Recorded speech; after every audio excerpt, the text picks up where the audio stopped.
Isang magandang araw po muli mga kapatid sa pananampalataya. Sa linggong po ito, muli po tayo pinagpala ng Panginoon upang tayo po ay magkasama-sama sa ere sa ating pong sama-samang pagpupuri at pagsamba sa Kanya mula sa ating kanya-kanyang tahanan.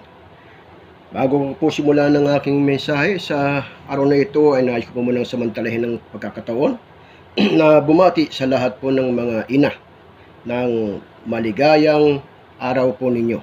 Maligayang araw na mga ina. Happy Mother's Day po sa inyong lahat. Ito po marahil ang ating unang pagdiriwang ng Mother's Day under enhanced community quarantine. Gayunpaman ay hindi po mapipigilan ng quarantine ang ating pong pagkilala sa ating mga mahal na ina. Pero isang bagay lang po nais kong sabihin sa inyo, kinalulong ko po sa first time din po sa pagkakataong ito, ay hindi po muna ako magbibigay ng mensahe na kaugnay sa pagdiriwang natin o pag-aala natin sa ating pagpaparangal sa ating mga ina.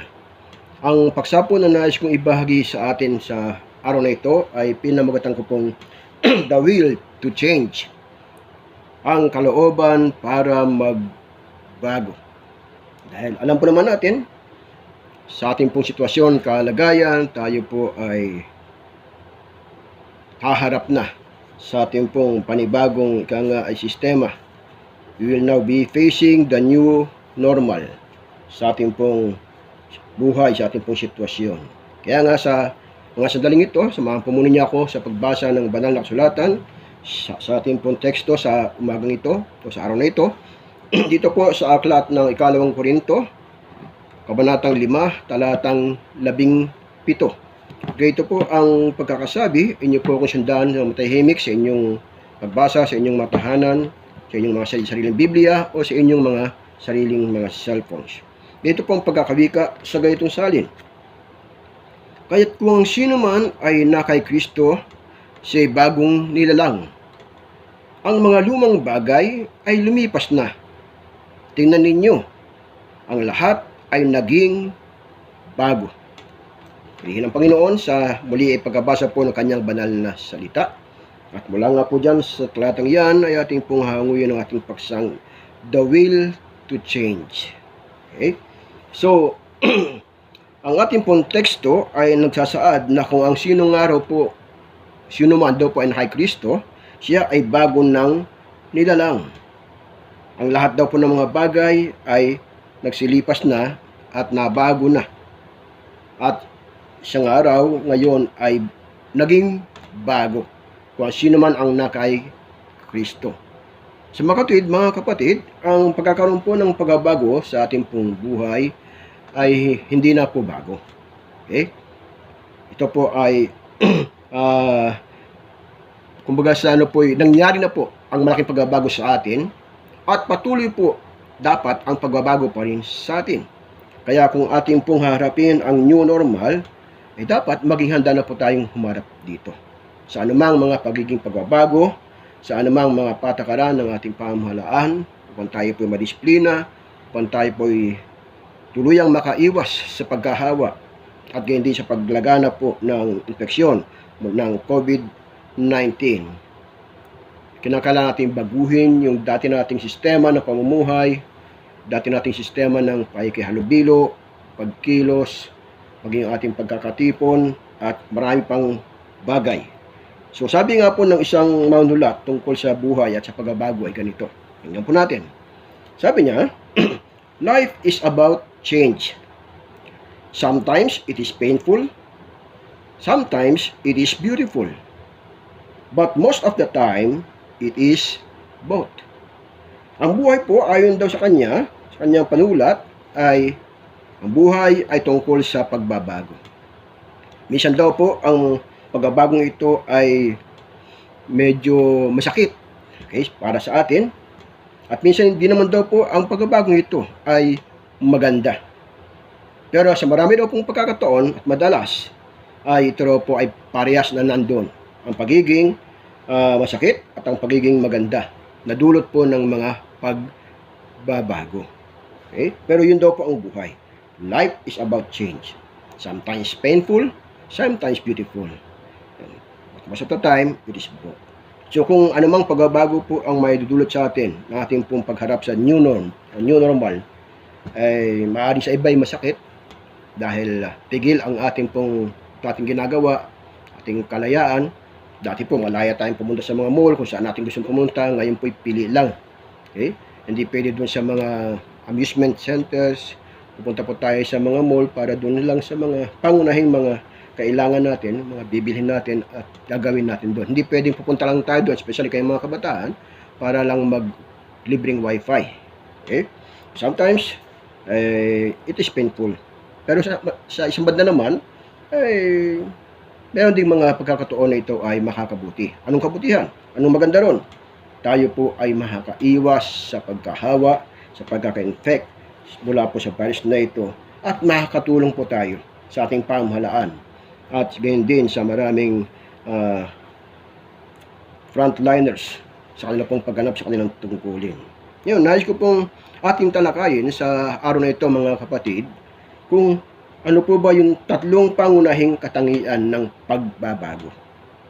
Alam natin ito po hindi na bago sa atin tungkol sa pagbabago, dahil sa buhay natin marami nang nabago, marami nang binabago pa at mababago pa. Yan ang buhay, talagang punong-puno po ng pagbabago. Pag-aralan po natin ang tatlong simpleng katangian po ng pagbabago para nga po matanggap natin na talagang kinakailangan natin magbago.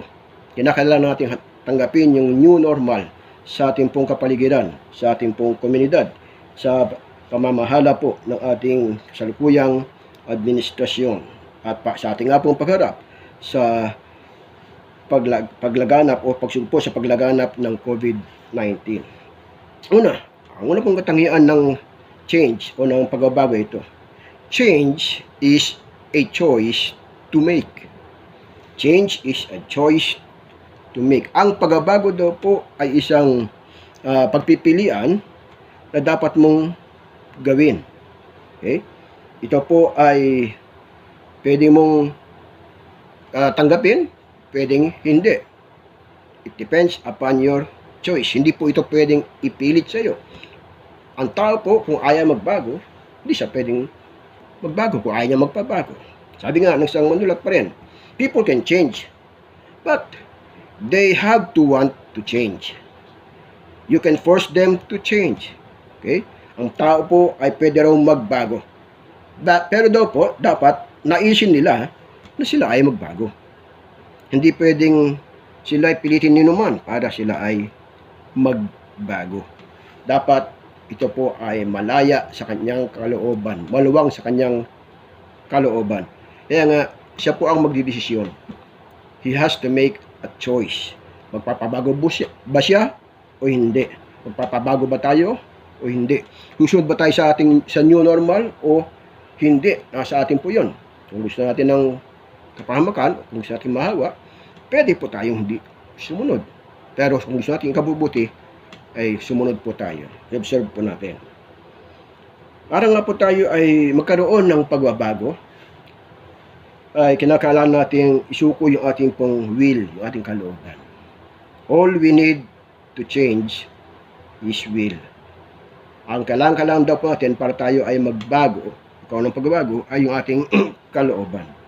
At ang kalooban na ito ay dapat nakasuko, nagpapasakop doon din sa kalooban ng nakatataas sa ating Panginoon Diyos o kaya ay sa kalooban ng mga nasa pamahalaan. Kaya nga, ang ating teksto, ang ating pumpaksa, the will to change. Our will should be submitted first to God and to the higher authorities sa ating pong pagharap sa new normal na ito. Na kailangan natin ng ating will, ating sariling kalooban. At dapat ito isang ayon sa kalooban ng ating Panginoong Diyos upang ikangay ganap ngang magkaroon ng pagbabago. Ang totoo po, sa buhay natin, ay meron daw po tatlong letter C. Okay, 3 C's of life. Ano po yun? Ito po yun. First C is the choice. Second C is the chance. And the third C is the change. So, ang tatlong letter C's po, choices, chances, and changes. You must make a choice to take a chance for your life, or your life will never change. Kinakailangan daw po nating pumili upang magkaroon tayo ng tsansa o ng pagkakataon na mabago ang ating buhay, o kung ayaw po nating kunin, o kung ayaw po nating pumili at ayaw nating pansamantalahin yung pong pagkakataon, yung tsansa, walang magbabago po sa buhay natin. Kaya nga tandaan natin, change is a choice. It is your choice, it is my choice, it is the choice of every individual according to his will. Okay? Pero pagka ayaw po niya, hindi po siya mababago. Kung ang ating pong sambayan ng Pilipino ay ayaw pong mabago at ayaw pong sumunod sa new normal, ay siya, kasi siya, kanya-kanya po tayong larga, kanya-kanya po tayong gusto, walang mangyari po sa atin. Baka imbis po na masog po ang COVID-19, baka lalo pa lumaganap. Yung pinapangambahang second wave o baka third wave ay baka grabe pa, mga uubos tayo mga kapatid. Kaya nga, piliin po natin ang pagbabagong ito. Minabuti po ng ating pamahalaan na ito po ang ipalakad na sistema saan man tayo pupunta, at sundin po natin ang new normal na ito. Pangalawang katangian po ng change o ng pagbabago ay ito. Nabanggitan natin kanina. First, ang una raw pong katangian, change is a choice. Pangalawa, change is a chance. First, change is a choice to make. Secondly, change is a chance to take. Okay? Ang pagbabago daw po ay isang pagkakataon para gawin. Pwede na namang hindi, dahil nga sa choice na nauna. Okay? So, ito pong mga pagbabago sa ating pong kapaligiran, sa ating pong sistema, ay isang pagkakataon para po mapatunayan natin sa mundo na tayo pong mga Pilipino ay disiplinado, marunong sumunod sa batas, marunong magpahalaga sa buhay ng iba, hindi yung kanya-kanya tayo. Okay? So, meron po tayong tsansa, meron po tayong pagkakataon para malabanan po ang patuloy pang paglalaganap ng COVID-19.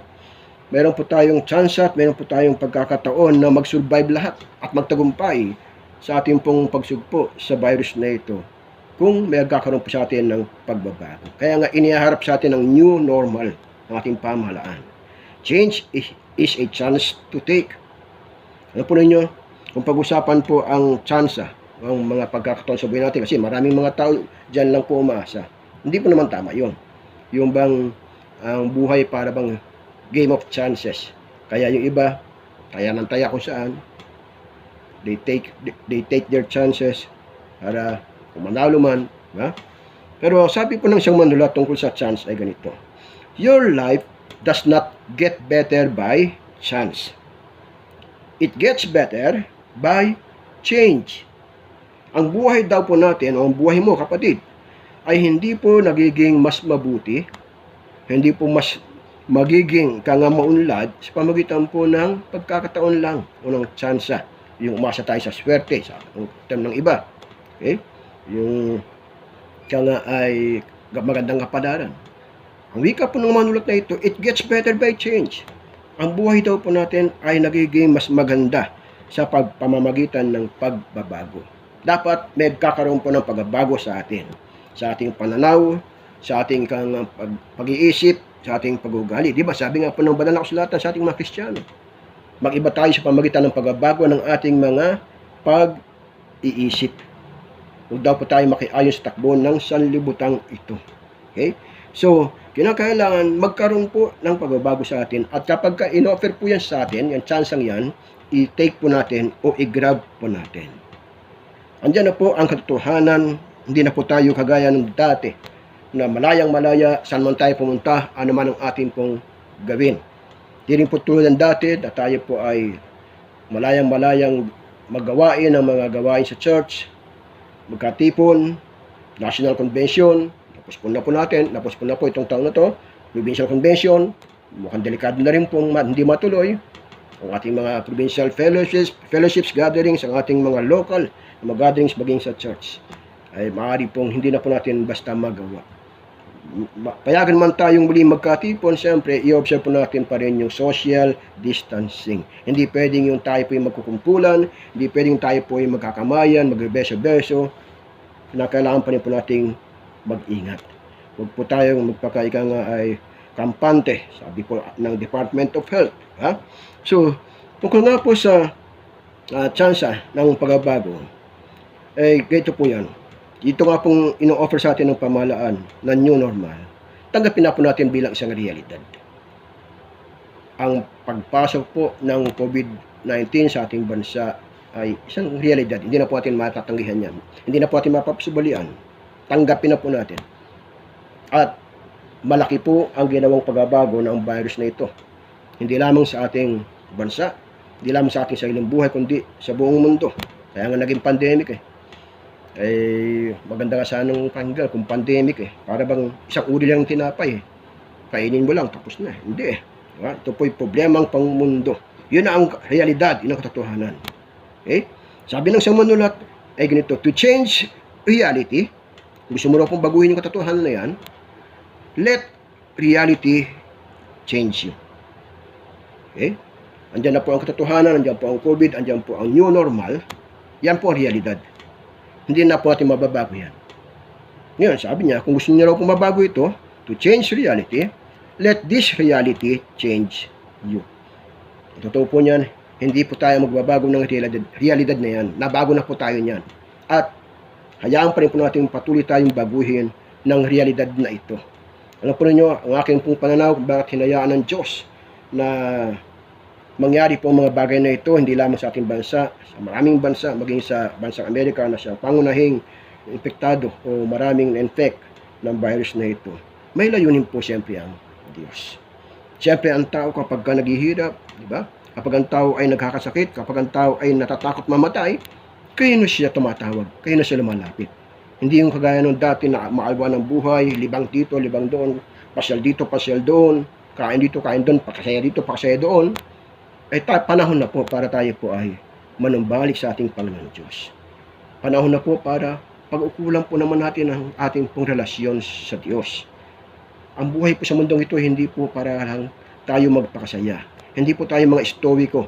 Hindi po tayo mga epikureyo na ang paniniwala nila ay eat, drink, and be merry, for tomorrow you will die. Hindi po tayo narito sa mundong ito para lang magpakasaya. Kasi yun po ang gusto ng marami, maging masaya. Paano yun? Masaya nga po tayo. Ang tanong, masaya ba ang Diyos na sa lamika sa atin? Hindi na maganda. So panahon na. Bakit po mahinayaan ng Diyos ang pandemyang ito? Para manumbalik po tayo sa Kanya. Para mas maging malapit tayo sa Kanya. Para ayusin po natin ang ating relasyon sa Kanya. Para ilagak po natin ang ating araw pong mga pag-iisip ayon sa sulat ni Pablo sa mga bagay na nangasa itaas. Ang buhay po talaga natin sa lupang ito ay pansamantala lang Hindi po talaga itong ating tahanan. Pansamantala lang po tayo manlalakbay dito. Ang ating puntong tahanan ay doon sa langit. Ginagamit po ng Diyos ang pandemyang ito para po i-redirect, i-refocus po ang ating po mga isipan sa Kanya. Dahil sa Kanya po tayong lahat nagmula at doon din po tayo babalik. Yun po ang malaking katotohanan. Dahil nga, to change reality, sabi nga, let reality change you. Sabi pa ng isang manulat, sometimes, the things we cannot change end up changing us.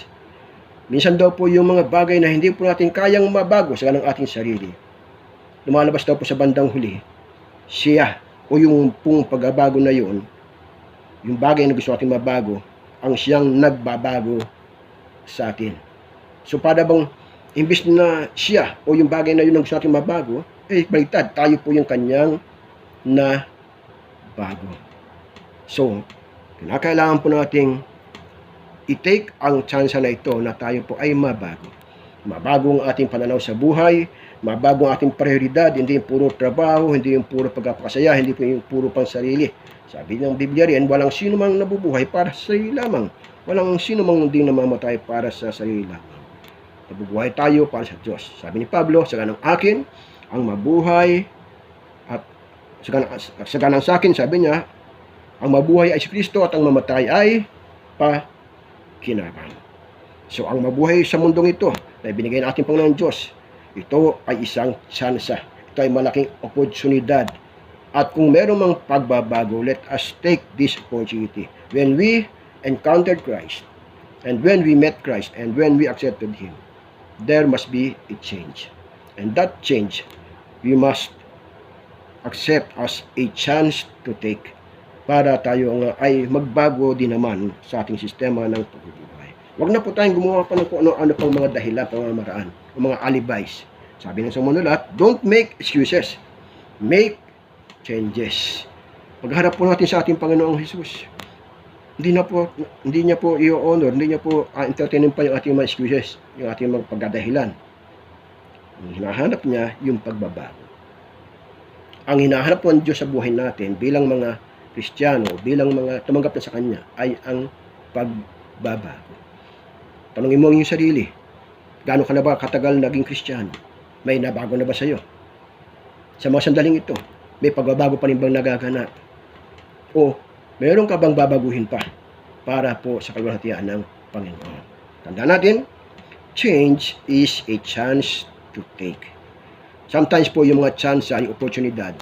They seldom knock twice. Minsan lang po yan dumati sa buhay natin. Kaya pag sinabing chance, para gumawa tayo ng pagbabago, gumawa tayo ng mabuti, samantalahin po natin. Change is a chance to take. Then, thirdly po, pangatlo, na katangian po ng pagbabago ay ito. First, di ba sabi natin, change is a choice to make. Pangalawa, change is a chance to take. Pangatlo, change is a challenge to accept. Diba? Nauso yung mga maging sa internet, social media, iba't ibang challenges, di ba? Ang pagbabago po ay isa ring ang pagbabago po sa ating pong buhay ay isang uri din ng hamon. Ang magiging new normal po sa takbo ng ating panahon ay isa rin pong hamon sa atin. And we need to accept it. Because change is a challenge to accept. Accept what you cannot change and change what you cannot accept. Okay? Tanggapin na raw po natin yung mga bagay na hindi natin kayang baguhin at baguhin po natin yung kaya po natin o yung hindi natin matanggap. Okay? So, kinakailangan po anumang magiging pagbabago sa takbo ng ating panahon, tanggapin po natin. Para po sa kabubuti po ng lahat. Yung dati po ay ikaw ay hindi namamansin sa iyong kapwa, magbago ka na kapatid. Pansinin mo yung kapwa. Yung kapitbahay mo, hindi mo dati binabati, batiin mo na. Tanggapin mo na yung hamon na matuto kang makipagkapwa-tao. Sabi ng Biblia, samantalahin po natin ang pagkakataon sa paggawa ng mabuti sa ating kapwa. Lalo na daw po sa ating mga kasama sa bahay. Huwag po tayong matakot sa pagbabago, mga kapatid. Do not fear change. Instead, change your fear. Okay? So, kinakailangan natin tanggapin ang mga pagbabago sa buhay natin. They are challenges for us to accept. At huwag po tayong matakot sa pagbabago ito. Hindi bagkus ang baguhin natin yung ating pagkatakot. Hindi po magdidesisyon ng ating pamahalaan, ng ating Pangulo, ng mga hakbangin o ng mga polisiya na ipapasa katuparan sa mamamayan na ikapapahamak po natin. Nainiwala po ako sa ating Pangulo na siya po ay ginagabayan ng ating Panginoon Diyos. At marami po siyang advisors na nagkasabi sa kanya kung paano po dapat nagawin. Kaya nga, hindi po tayo basta-basta pinapalibre sa community quarantine dahil alam ng mga eksperto na hindi po ito napapanahon pa at hindi makakabuti. So tanggapin natin ang kanilang mga desisyon, ang mga panuntunan ng ating pamahalaan, ang new normal na sinasabi dahil ito po ay silbing hamon sa atin. Kung tayo po ay mahilig tumanggap ng mga hamon sa kung saan-saan sa internet, ngayon po tanggapin natin ang hamon na pagbabago na dulot po ng ating paglaban sa COVID-19. Tanggapin din po natin ang hamon sa pagsunod sa ating pong pamahalaan sa new normal na ito. Kung ang ibang bansa po, especially in Japan, na gagawa po nila maging disiplinado, kaya rin po natin mga Pilipino yan. Sabi nga ng panahon ni Marcos, sa ikaunlad ng bayan, disiplina ang kailangan. Pero naging obsolete na lang yun. Nung nag-iba na administrasyon, wala na yun. Naging bahagi na lamang ng kasaysayan. So tandaan po natin, kung ang mga pagbabago daw po sa buhay natin ay hindi humahamon sa atin, hindi raw po pagbabago yon. Sabi ng isang manulat, itong pagkakasabi niya, if it doesn't challenge you, it will not change you. Kung ang isa raw pong patakaran ng isang sistema ay hindi po nakakahamon sa atin, kung isang gawain ay hindi po nagbibigay ng hamon sa atin, hindi raw po tayo nito mababago. Kaya mga kapatid, ang new normal, tanggapin natin, it is a challenge for every citizen. Lalo tigit sa ating pong mga Kristiyano. At kung ito raw po isang hamon, ito po yung makapagbabago sa atin. Kasi kung hindi raw po ito makakapaghamon sa atin, it will not change us. It won't change us. At ito pa, tandaan po natin, sa mga pagbabago ito na magaganap, siyempre, mag-adjust po tayo, medyo mahirapan tayo, dahil nga po hindi tayo sanay na dinidisiplina, hindi tayo sanay na pumipila, although nagiging bahagi na unti-unti, dati nung wala pang COVID, sa haba ng pila bago ka makasakay sa LRT, ngayon po mas titindi pa, dahil iilan na lang po ang pagiging sakay ng LRT. So, sa mga pagbabago ito mga kapatid, tanggapin po natin, mas magiging mahirap ang sistema, o mas magiging mahigpit, o mas magiging, para ba tayong nasisikil sa ating kalayaan, para bang pinipigilan tayo sa anumang ating nais na gawin. So, ganito po ang sistema. Ganito po ang tandaan natin. Sabi ng isang manulat, when life changes to be harder, change yourself to be stronger. Kapag ang buhay daw po natin ay nagkaroon po ng mga pagbabago patungo po doon sa pahirap, kinakailangan daw po nating baguhin ang ating sarili para mas maging matatag o mas malakas. When life changes to be harder, change yourself to be stronger. Di po ba napakaganda? Tayo po dapat yung nag-a-adapt. Tayo po yung nag-a-adjust sa sitwasyon. Dahil yung pong hinihingi ng pagkakataon. Wala pong iba yung sa ating pong paghahangad na mabigang kapurihan ng Diyos. Dapat tayo po yung mag-a-adjust. Tayo po yung aayon sa Kanya, hindi po yung Diyos ang aayon sa atin kung anong ating hilingin, bibigay niya. No? Isang kagaya po sa relasyon ng bata, ng ating mga anak at ng magulang, hindi dapat yung bata ang husunod, dapat ang magulang. Dahil alam ng magulang ang para sa ikabubuti ng anak. Yung anak dapat ang mag-adjust doon sa magulang o sumunod sa patakaran, sa disiplina ng kanyang magulang. So mga kapatid, sa araw na ito, napag-aralan po natin na tatlong bagay, ang pangunahing bagay, ang mga simple, pangkaraniwang katangian ng pagbabago for us to face the new normal. First, change is a choice to make. Secondly, change is a chance to take, to grab. And thirdly, change is a challenge to accept. Mga magulang, mga kasama at mga kapatid, handa na ba tayong magbago? Handa na ba nating harapin ang new normal sa ating kapaligiran, sa ating sistema? Handa na ba tayo magpasakop? Una sa Diyos, pangalawa sa ating pamahalaan ng lubusan. Maaring hindi po natin magawa ang gusto natin gawin, maaring tayo po yung malimitahan, pero tandaan po natin, ito po ay para din sa ating ikabubuti. Sa pagkatapos mga kaibigan, mga kapatid, mga kasama, mga sa buhay, ay maging handa nga tayo sa pagtanggap. No? Let us be ready to accept the new normal in our community. And let us live with it. Maging handa na po tayo at maging sa pamuhay na po natin ang mga pagbabagong ito. Panahon na po para magbago tayo. Madisiplina tayo. Sumunod tayo. Hindi yung batas pang susunod sa atin. We are adapt the changes. We are to adapt the changes. Make them our choice. Okay? I-adapt daw po natin, yakapin po natin yung mga magiging pagbabago at gawin po natin ito bilang ating pagpili. Let us make them our choice and let us take them as our chances. And let us accept them as challenges for our betterment.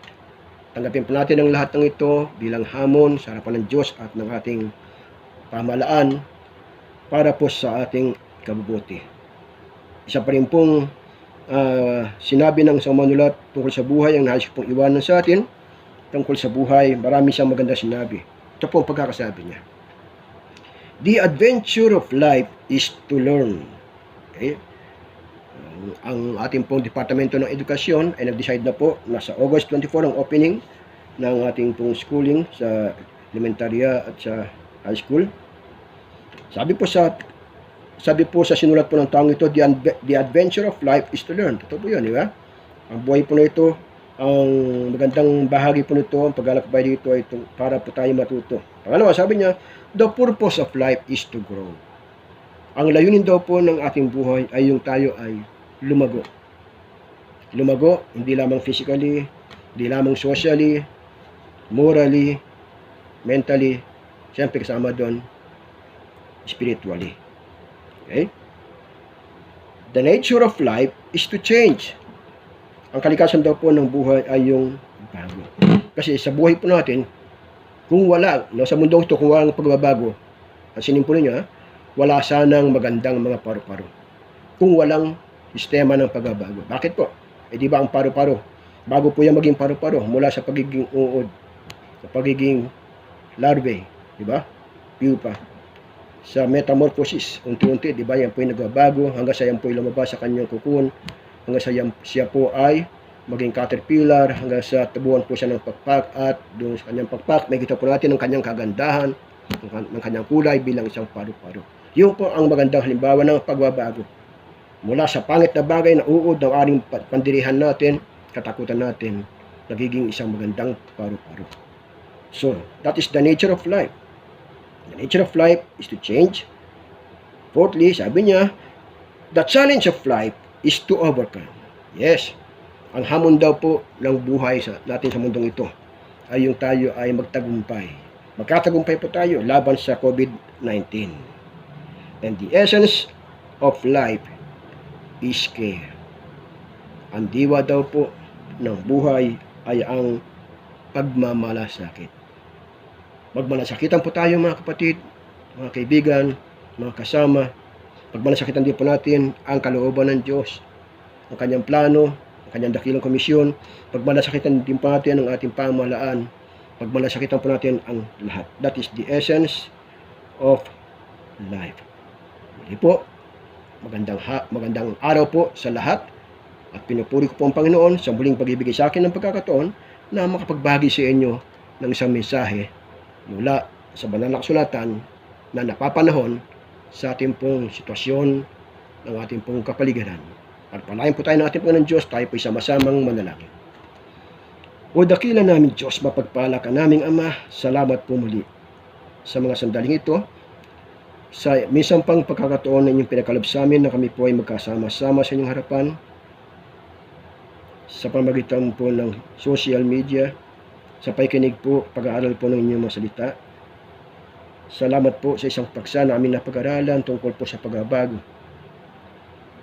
Ang pagbabago po ay sistema na ng aming buhay bilang mga Kristiyano, bilang mga anak mo. Binago nyo kami na kayo po'y dumating sa aming buhay. At ngayon, Panginoon, ay naharap kami sa malaking pagbabago sa aming sistema, sa aming kapaligiran, sa aming pamumuhay, sa aming pong pagharap sa pagsugpo sa paglaganap ng COVID-19. Matutunawa kami, Panginoong, disiplinahin ang aming sarili, sumunod kami, Panginoon, sa panuntunan ng aming pamahalaan. Tanggapin namin, Panginoon, sa buhay po namin ang new normal. Magmalasakitan kami, Panginoon. Magtulungan kami para po papagtagumpayan ang laban sa pandemyang ito. Kayo po ang pangunahing magbago, Panginoon, sa amin. Ang kawalan po namin ng disiplina, ang katigasan po namin ng ulo, ang basta-basta paglabas po namin, naway mabago, Panginoon, maiwasan. Ang pagsunod po namin sa anumang panuntunan, hindi lamang sa panahon ng COVID, kundi sa mga batas ng Republika. Lawat higit, ang pagsunod namin sa inyo pong mga kautusan. Maging masunurin kami, Panginoong, mga anak mo. Maging masunurin kami, mga mananampalataya. Maging masunurin kami, mamamayan, Panginoon, ng aming bayan. Maging masunurin kami, Panginoon, sa lahat ng mga batas at panuntunan. Dapat kami, Panginoong, magpasakop sa inyo, maging sa aming pamahalaan. Mapagpalain niyo pong aming bayan, pangunahan niyo po sa paglaban na patuloy sa COVID-19. Ibigay niyo po ang Panginoon sa aming pamahalaan at sa aming bayan at sa lahat ng tao, Panginoon, sa buong mundo. Ang pagkatagumpay laban po sa pagsugpo sa COVID-19.